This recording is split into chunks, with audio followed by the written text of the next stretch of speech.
Good evening, everyone. Good evening. So I'm Monica Davis. I'm the principal at Rolla Middle School, and we're going to go ahead and start with what we did last year and kind of evolve into what we're going to do this year. Again, as everyone has stated, a lot of what we come up with is derived from our surveys, our parent surveys, our teacher surveys, uh, just staff in general, because it's important to get everybody involved, all the stakeholders involved. So let's go ahead and look at Goal 1. RMS will explore and foster community and partnerships, to meet the students' physical, emotional, educational needs.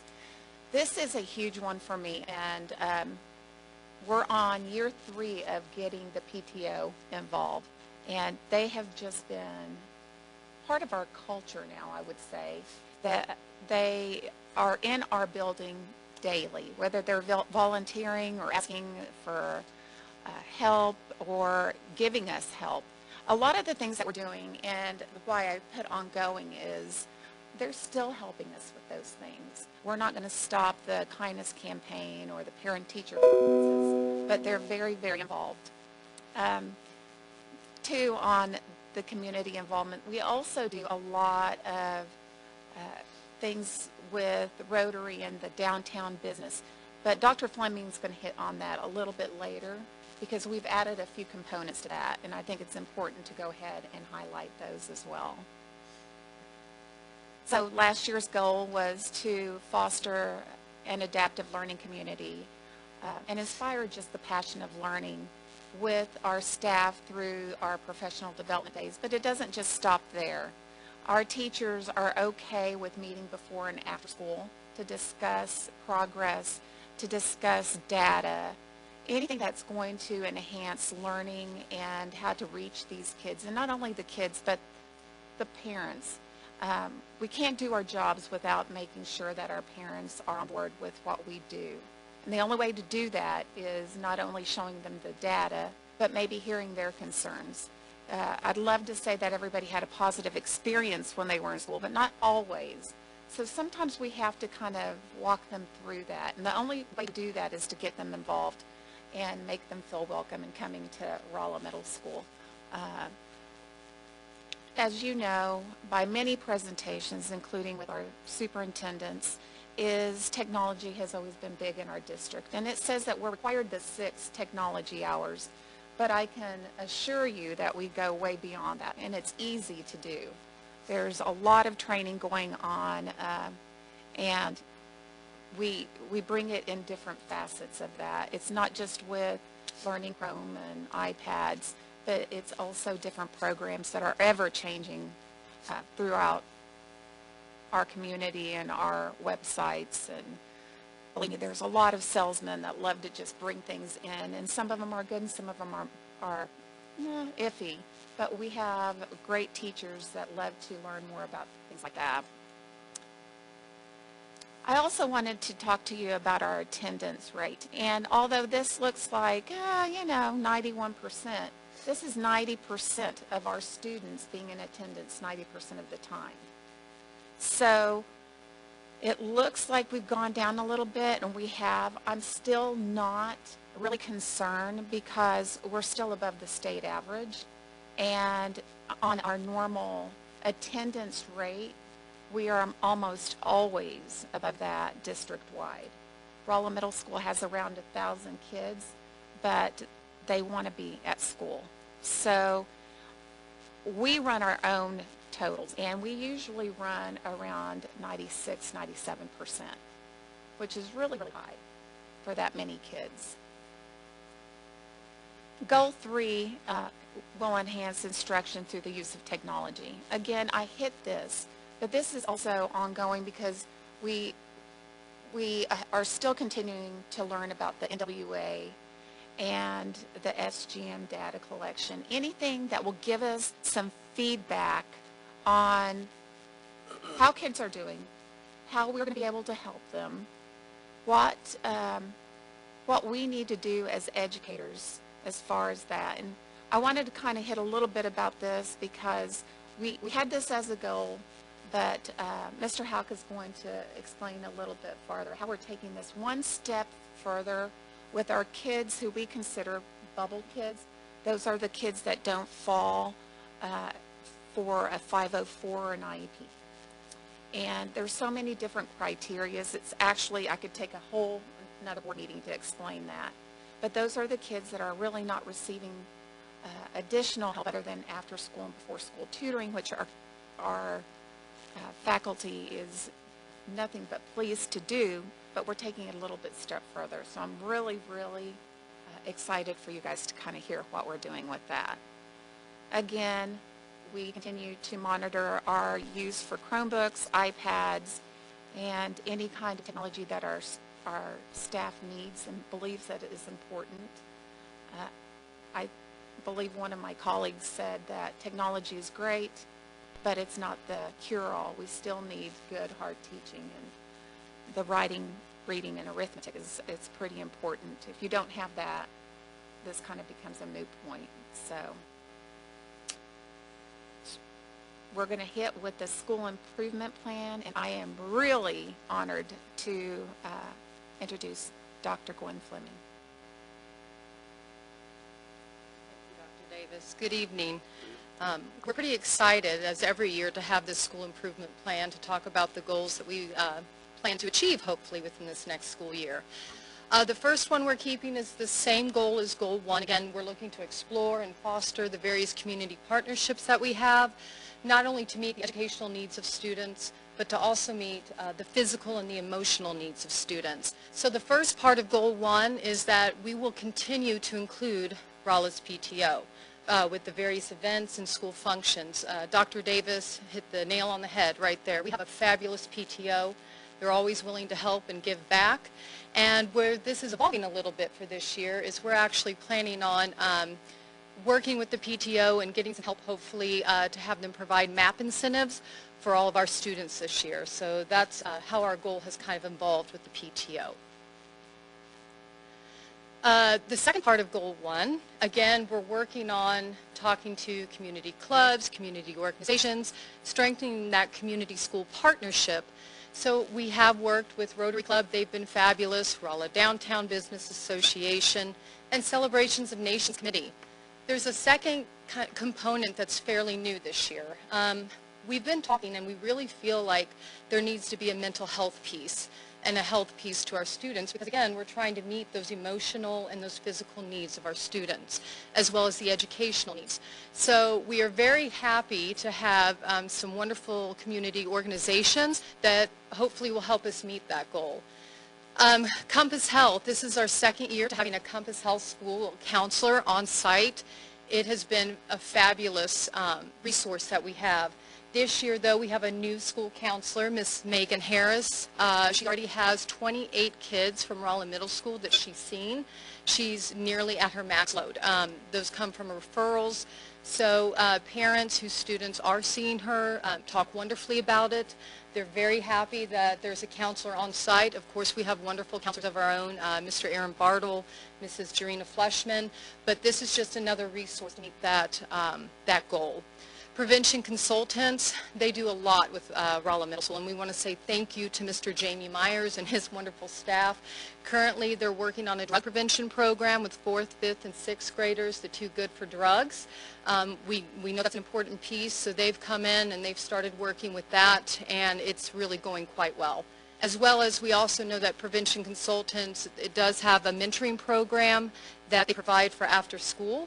And we have continued that because that has been a wonderful help for some of our at-risk students who really need that bonding in relationships. And of course, Russell House Violence Prevention Program providing bullying and hygiene presentations to our 6th grade this year. And of course, the Student Assistance Meeting, SAM, Dr. Davis started that. It's really a community alliance. It started with the community, district individuals, juvenile officers, school counselors, SROs, meeting DFS, and then last year it really grew to where we have state representatives coming from DFS.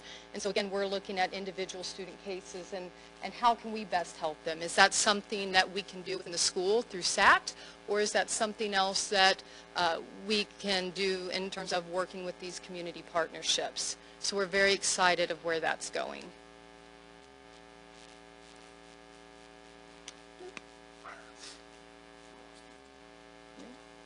That's okay. I will continue Yes, to that's go. part of it. The second part is actually Goal 2. If you look on the plan, it's more of a generalized description, but Goal 2, RMS is continuing that goal of fostering an adaptive learning community where all staff are not only effective in their instruction, but they're actually inspire a learning experience for their kids. So again, we're going to continue with that professional development on CSD days for teachers to meet, not only to meet as vertical teams, but also to meet as grade level teams, to collaborate, to share shared instructional resources. An important key part that teachers talk about is they really like the fact that they have these opportunities when they can meet with these teams and be able to communicate about what's working, what's not working, and how can we strive to be better. We have fabulous teachers. We wouldn't be where we're at without the teachers that we have at Rolla Middle School, so we're very fortunate to have them and the dedication that they put in. And of course, again, the minimum 6-hour technology training that Dr. Davis hit upon. Our teachers go above and beyond that. I'm now going to hand it over to Mr. Hauck.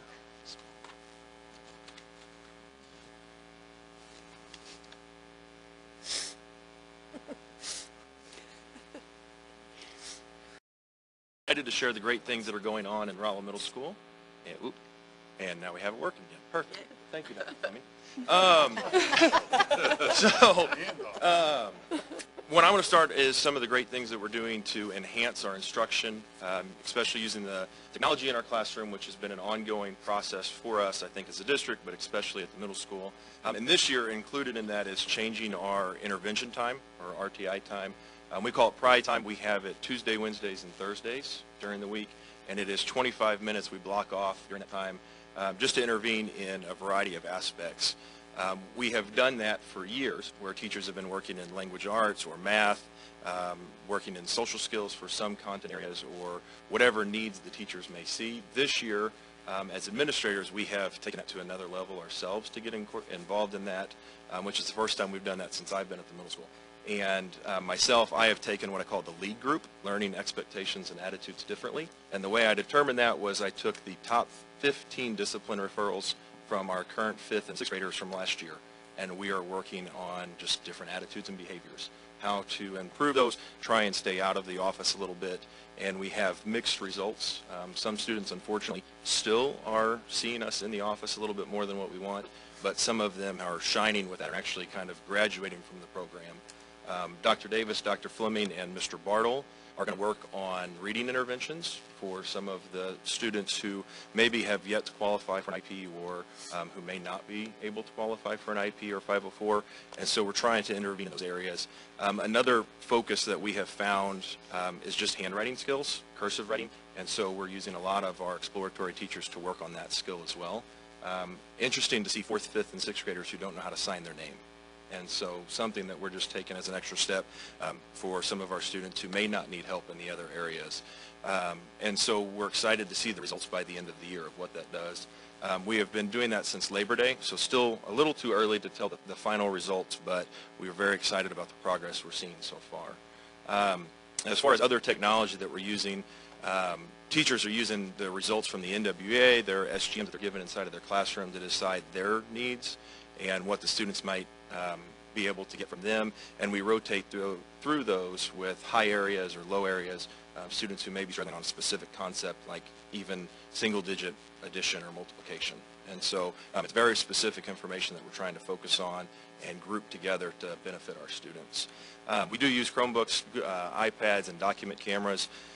We have more devices than we have students. They're just not all inside of the room, but teachers have access to those throughout a variety of ways, either renting from the library or their team teachers. So as you guys know through the board, but community members may not, the middle school is divided up in teams. So in 4th and 5th grade, that is 2-people teams, so 2 teachers to a team. 6th grade, those are 3-people teams for the most part. And so each team has sets of devices for all of their students. They may not be in each teacher's room, but a 3-person team should have 3 sets of devices inside of the team. So we continue to expand that and update those just like the other buildings have talked about as well.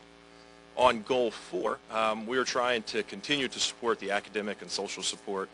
Dr. Fleming talked about some of the outside areas that we're using, but a focus for us inside of the building as far as academics goes is for writing. We have a new ELA curriculum that incorporates a piece of writing, and that was a big focus last year that we worked with Mr. Hounsum on, making sure that we found the right curriculum that was going to benefit our students. And our teachers are learning through that, figuring out how we can adapt that and continue to support our students with a better example and just process. And like we talked about with intervention time, working on other areas like cursive writing that may not be incorporated inside of that. We monitor the KEY program, formerly known as Alternative School, along with the junior high and high school, and we work on what that might do for some of our students who are more at risk. We monitor how that process goes. It has a lot of changes, especially for our 5th and 6th grade students who may go over there. So we currently have 2 students there now, and the curriculum they have is quite different. You guys will hear about that, I'm sure, through the junior high presentation. But as we pilot or monitor new material through there, it's interesting to see the difference in what it's doing for our kids. And I think it's a lot of benefits to our kiddos that we have 3 teachers over there now and offering different support to them while they're there at that program.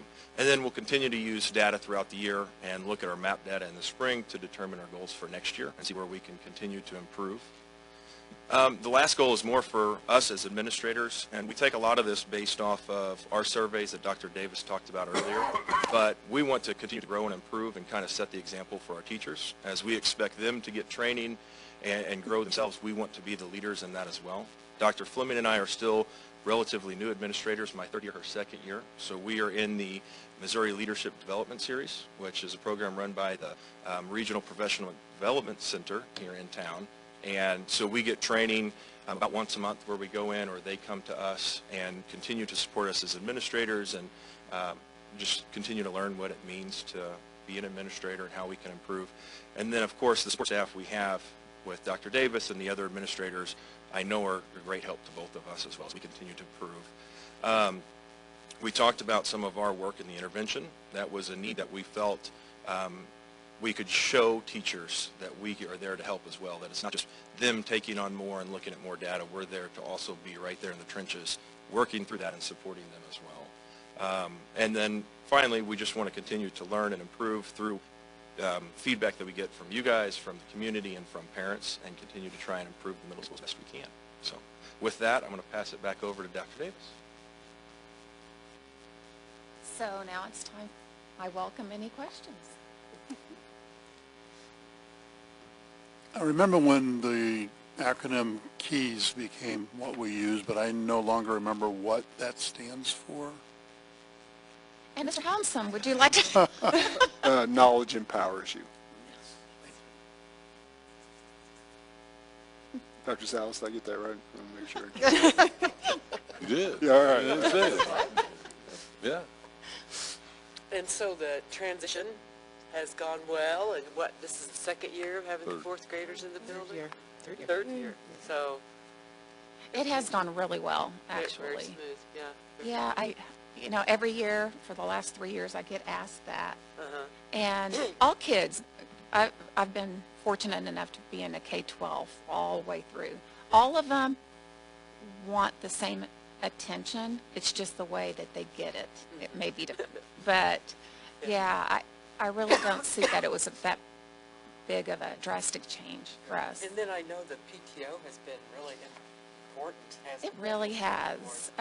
But, I you know, lots of good things about that. they do, and they're positive, and they come in, and they're always willing to help, and I've gone to them a couple of times, and so I don't get anybody that doesn't want to come and help. They're always willing to help. Very So, great. Can one of you talk a little bit about the Too Good for Drugs program, or what it is, or is it in the classroom? Is it something you're doing to. outside of that? yeah, she's actually done a really great job of getting them involved with that, so I'd Very like good. her to do that. Sure. The Too Good for Drugs prevention program is actually going to be, they've already started it, but it's going to be through 4th, 5th, and 6th grade. It spans over a period of 10 days, and there are various topics that they go through depending on the age range. So they start off, for example, with goals and good decision-making. All of them do, though, for 4th, 5th, and 6th grade, they do talk about various drugs, but where their focus is with the drugs are the effects of those drugs. So it's a really great program. I thank the kids. They've already talked about that it was very interesting. It's really evolved past the just say no. We know that just saying no doesn't really work, that we have to really give kids the tools and the decision-making skills and the practice and the role modeling for that to be successful. So again, kudos to Mr. Jamie Myers and his staff. So their staff comes into our classrooms and Yes. teaches for a portion of a day for Yes. 10 days in a row, Yes, ma'am. or 10 days spread out over the year? Spread or- out, and I- it's most of those are through STEAM I classes see. where they go through for a 50-minute period. Very good. Thank you. Appreciate that very much.